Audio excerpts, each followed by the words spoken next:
ఈ ఒక్క బ్రేక్ఫాస్ట్ వారానికి 4 రోజులు పెట్టినా కానీ హ్యాపీగా తినొచ్చు. అంత టేస్టీగా ఉంటుంది. అదేవిధంగా హెల్దీ రెసిపీ కూడా. ఇంకోటి ఏంటంటే చిటికెల్లో అయిపోతుంది మరి ఈ రెసిపీ.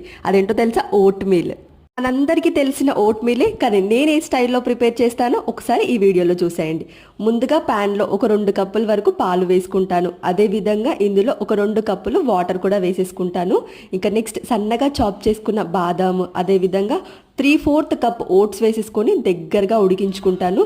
ఇంకా నెక్స్ట్ ఇందులో షుగర్, బెల్లం అలాంటివి ఏమీ వేయకుండా గింజలు తీసేసిన డేట్స్ వేసేసుకొని స్వీట్నెస్ అదే వేస్తాను. 10 మినిట్స్ ముందు సోక్ చేసిన సబ్జా సీడ్స్ వేసేసి ఇంకా ఫ్లేమ్ ఆఫ్ చేసేసుకోవాలి.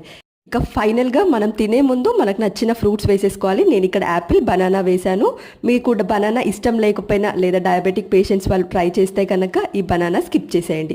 ఇలా ప్రిపేర్ చేసుకున్న ఈ ఓట్ మీల్ ఒక్క బౌల్ తింటే ఆఫ్టర్నూన్ వరకు టమ్మీ ఫుల్గా ఉంటుంది. మీరే ప్రాసెస్లో చేస్తారో కామెంట్ సెక్షన్లో కామెంట్